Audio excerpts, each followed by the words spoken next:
தன் வழக்கமான வேலைகளை முடித்துவிட்டு மிகுந்த மனவருத்தத்தோடு அமர்ந்திருந்த பாண்டியாயியை கவனித்த அவளது கணவன், அது நாளைக்கு பாண்டி முனீஸ்வரன் கோயிலுக்கு போக போறோமே, நம்ம குறைய அந்த பாண்டியைய கண்டிப்பா தீர்த்து வைப்பார், கவலையை விடு என்று கணவன் ஆறுதலாக கூற அவள் மனம் ஆறுதல் அடைவது போல் இல்லை.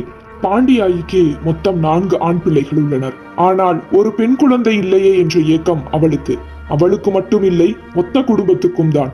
குறவர் குலத்தைச் சேர்ந்த அந்த குடும்பம் அவர்களின் குல வழக்கப்படி பெண் குழந்தைகளே அவர்களின் செல்வமாக கருதினார்கள். அதுவே அவர்களின் கௌரவமாக இருந்தது. அது மட்டுமல்லாது தங்கள் வழக்கப்படி திருமண செலவுகளை ஆண் வீட்டாரே ஏற்றுக்கொள்வார்கள். இப்படி இருக்கையில் முதல் ஆண் குழந்தையை பெற்றெடுத்த பாண்டியாய்க்கு அடுத்த குழந்தையாவது பெண் குழந்தையாக வேண்டும் என்று வேண்டிக் கொண்டாள். ஆனால் 2வதும் ஆண் குழந்தையே பிறந்தது. மற்ற 2 குழந்தைகளுமே ஆண் குழந்தைகளாகவே பிறந்தது. இப்பொழுது உறவுக்காரரின் வலியுறுத்தலால் நாளை மதுரையில் இருக்கும் பாண்டி முனீஸ்வரன் கோயிலுக்கு பெண் குழந்தை வரம் வேண்டி செல்கிறார்கள். மறுநாள் விடிந்தது. பாண்டியாயி தன் குடும்பத்தோடு சென்றாள். மனதார தனக்கு பெண் குழந்தை வேண்டும் என்று வேண்டிக் கொண்டாள். இம்முறை அவளின் வேண்டுதல் பலித்தது. 4 ஆண் குழந்தைகளுக்கு பிறகு இப்பொழுது 5வதாக ஒரு பெண் குழந்தையை பெற்றெடுத்தாள் பாண்டியாயி. குடும்பமே ஆனந்தத்தில் இருந்தது. அந்த குழந்தைக்கு சிங்கம்மா என்று பெயர் வைக்கப்பட்டது. 4 அண்ணன்களோடு அதீத செல்லமாக வளர்ந்தாள் சிங்கம்மா. கேட்பதையெல்லாம் வாங்கி கொடுத்தார்கள். பூ வைத்துக் கொள்வதும், அவர்களின் ஆபரணமான பாசி மணிகளை போட்டு தன்னை அலங்கரித்துக் கொள்வதும், தாய் செய்யும் பலகாரங்களை உண்பதே அவளின் அதிகபட்ச விருப்பமாக இருந்தது. எவ்வளவு செல்லமாக இருந்தாலும் அவர்களின் குலத்திற்கென்று ஒரு கட்டுப்பாடு இருந்தது. பாசி மணிகளை கோர்த்து அந்த ஆபரணங்களை விற்கும் தொழில் செய்து வரும் குறவர் குலத்தவர்கள் தங்கள் வீட்டு பெண்கள் பகலில் எங்கு வேண்டுமானாலும் பாசி மணிகளை விற்க செல்லலாம். ஆனால் மாலை 6 மணிக்குள் வீடு வந்து சேர்ந்து விட வேண்டும். தவறினால் அப்பெண் அவர்கள் குடும்பத்திற்கு களங்கம் விளைத்து விட்டதாக பழி சுமத்துவார்கள். அந்த கட்டுப்பாடு சிங்கம்மாவிற்கும் இருந்தது. விவரம் தெரிய வந்ததும் வியாபாரம் செய்ய செல்லும் சிங்கம்மா தங்கள் குல கட்டுப்பாட்டை மதித்து 6 மணிக்குள் வீடு வந்து சேர்ந்து விடுவாள். காலங்கள் உருண்டோடியது. அண்ணன்கள் பருவ வயதை அடைய ஒருவர் பின் ஒருவராக திருமணம் முடிந்தது. கடைசியாக தனது பருவ வயதை அடைந்தாள் சிங்கம்மா. தனி அழகோடு வலம் வந்த தன் மகளை கண்டு மெச்சிக்கொள்ளும் பாண்டியாய்க்கு ஒரு பக்கம் மனதில் பயமும் இருந்தது. வரன்கள் பல சிங்கம்மாவை தேடி வந்தாலும் தன் மகளுக்கு ஈடாக அழகில்லை என்று தட்டி கழித்து விடுவாள் பாண்டியாயி. அண்ணன்கள் பெரிதாக சிங்கம்மாவை வியாபாரம் செய்ய அனுப்புவதில்லை. அப்படி இருக்கையில் பக்கத்து ஊரில் திருவிழா ஒன்று வந்தது. திருவிழா தேதிகளில்தான் அவர்களின் வியாபாரம் வெகு விமர்சையாக நடக்கும். ஆனால் இம்முறை பாண்டியாய்க்கு வியாபாரம் செய்ய செல்லும் அளவுக்கு உடல்நிலை ஒத்துழைக்கவில்லை. மகன்களும் வேட்டைக்காக காட்டுக்கு செல்லவே தன் 2 மருமகள்கள் மட்டும் வீட்டில் இருந்தனர். ஆனால் இது பத்தாது. எனவே வேறு வழியின்றி அவர்களோடு சிங்கம்மாவையும் வியாபாரம் செய்ய அனுப்பி வைத்தாள். தன் அன்னிமார்களுடன் திருவிழாவுக்கு சென்றாள் சிங்கம்மா. வியாபாரம் அன்று நன்றாக நடக்கவே நேரம் நெருங்குவதை யாரும் கவனிக்கவில்லை. தாமதமாகவே சுதாரித்தவர்கள் அறக்க பறக்க வீட்டை நோக்கி கிளம்பினார்கள். அப்பொழுதுதான் மழை வேறு வர அந்த 2 அன்னிமார்களும் சிங்கம்மாவை நடு காட்டில் விட்டுவிட்டு வீட்டுக்கு ஓடினார்கள். காட்டில் தனியாக தவித்த சிங்கம்மாவை அந்த மூவரும் அழைத்து செல்ல அந்த 2 பெண்களும் ஊருக்குள் வந்து சேர்ந்தனர். ஊரின் எல்லையை தொட்ட பிறகே தங்களோடு வந்த சிங்கம்மாவை காணவில்லை என்று கவனித்தனர். தங்களை நம்பி வந்த சிங்கம்மாவை தனியாக விட்டுவிட்டு வந்தது தெரிந்தால் இனி நம்மை அந்த வீட்டில் வாழவே விடமாட்டார்கள் என்று பதறினார்கள். எனவே தங்கள் மேல் பழி வந்து விடக்கூடாது என்ற பயத்தில் சிங்கம்மா தங்களை விட்டு வேறு வழியில் ஓடிவிட்டாள். நாங்கள் எவ்வளவு கத்தியும் அவள் நிற்கவே இல்லை என்று பாண்டியாயிடம் வந்து அப்படியே மாற்றி கூறினார்கள். அண்ணன்களுக்கும் பாண்டியாய்க்கும் தலையில் இடி விழுந்தது போல் இருந்தது. மழை வந்தவுடன் சிங்கம்மா வழி தெரியாமல் ஓடியிருப்பாள். அந்த பாண்டியையாவிடம் வரம் வாங்கி பெற்ற பிள்ளை. உடனே காட்டுக்குள்ள போய் தேடி கூட்டிட்டு வாங்க என்று தன் மகன்களுக்கு ஆணையிட்டாள் பாண்டியாயி.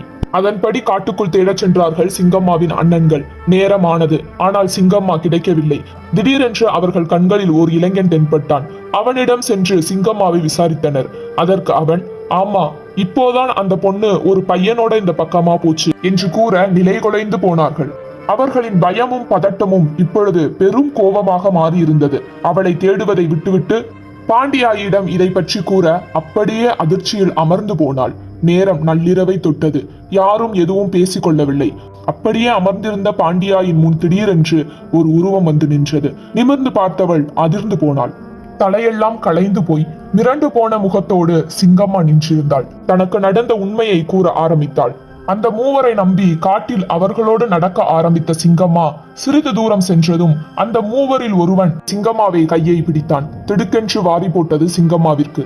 அவர்களின் தவறான எண்ணத்தை புரிந்து கொண்டவள் கையை விடுமாறு கத்தினாள். ஆனால் அவன் விடுவதாக இல்லை. மூவரும் அவளை வளைத்தனர். வேறு வழியின்றி தன் முழு பலத்தையும் உபயோகித்து அவர்களிடமிருந்து தப்பி ஓடி வந்து விட்டாள் என்று பாண்டியாயிடம் அவள் கூறி முடிக்க அண்ணன்கள் கோபத்தில் கத்தினார்கள். ஆனால் பாண்டியாயி எதுவும் சொல்லாமல் அமைதியாக இருந்தாள். என் மகள் சிங்கம்மா தன் மானத்திற்கு எந்த களங்கமும் விளைவிக்காமல் தப்பி வந்துவிட்டாள், அதுவே எனக்கு போதும் என்று பாண்டியாயி அமைதியாக கூற அண்ணன்களும் அமைதியானார்கள். பெரிய கண்டத்திலிருந்து தப்பி வந்த மகளை ஆதரவோடு அணைத்து இரவு உணவு கொடுத்து தூங்க வைத்தாள். மறுநாள் விடிந்தது. பாண்டியாயி தன் மகள் சிங்கம்மாவை மெதுவாக எழுப்பினாள். நாம எல்லாரும் இன்னைக்கு காட்டுக்கு போய் சமைச்சு சாப்பிட்டு கொஞ்ச நேரம் அங்கேயே தங்கி இருந்துட்டு வரலாம், உன் மனசுக்கும் கொஞ்சம் அமைதியா இருக்கும் என்று பாண்டியாயி கூற சிங்கம்மாவும் அவர்களோடு கிளம்பினாள். காட்டுக்குள் சென்றவர்கள் ஒரு இடத்தை பார்த்து அமர அண்ணன்கள் ஏதாவது வேட்டையாடி விட்டு வருகிறோம் என்று சென்றார்கள். அந்த நேரத்தில் பாண்டியாயி தான் வாங்கி வந்திருந்த வளையலையும் பூவையும் ஆபரணங்களையும் தன் மகளுக்கு போட்டு அழகு பார்த்தாள். தான் செய்து கொண்டு வந்திருந்த பலகாரங்களை தன் மகளுக்கு அன்போடு ஊட்டினாள். தன் அண்ணன்கள் வேட்டையாடி கொண்டு வந்ததை அங்கேயே சமைத்து சாப்பிட்டார்கள். பொழுது இனிமையாக சென்றது. தனக்கு இப்படி ஒரு குடும்பம் கிடைத்திருப்பதை நினைத்து சிங்கம்மா ஆனந்தம் கொண்டாள். சிங்கம்மாவிற்கு சிறிது நேரத்தில் உறக்கம் வர தன் மடியில் சாய்த்து மெதுவாக தலையை கோதி சிங்கம்மாவை உறங்க வைத்தாள் பாண்டியாயி. சிறிது நேரம் நிம்மதியாக அயர்ந்து தூங்கிய சிங்கம்மாவின் தலையில் ஏதோ ஒன்று கனமாக விழுந்தது போல் இருந்தது. தூக்கத்திலிருந்து பெரும் வலியோடு விழித்த சிங்கம்மாவின் தலையில் ரத்தம் ஆறாக ஓடியது. அவளின் தாய் பெரிய கல்லை அவள் கையில் வைத்திருந்தாள். தன் தாய்தான் தன்னை அடித்தாள் என்று தெரிவதற்கே அவளுக்கு சிறிது நேரங்களானது. பாதி சுயநினைவில் இருந்த சிங்கம்மாவை பார்த்த அவளின் தாய் பெரும் கோபத்தோடு பேச ஆரம்பித்தாள். நம்ம குல வழக்கத்தையே நாசம் பண்ணிட்டு எங்களோட இனி நீ எப்படி வாழ்வ? உன்னால இப்ப குடும்ப மானமே போச்சு. உன்னை இனி யாரும் பெண் கேட்டு கூட வரமாட்டாங்க. உன்னை வச்சு நாங்க இனி என்ன பண்றது?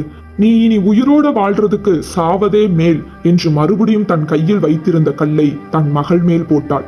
பெரும் வழியில் இருந்த சிங்கம்மா அந்த வழியை பொறுத்து கொண்டு, என்னை நம்பாமல் யாரோ கூறுவதை நம்புகிறீர்களே என்று கூறிக்கொண்டே இறந்து போனாள் சிங்கம்மா. இறந்து போன சிங்கம்மாவை அந்த இடத்திலேயே குழி தோண்டி புதைத்துவிட்டு வீடு திரும்பினார்கள் பாண்டியாயும் அவளின் மகன்களும். காலங்கள் சென்றது.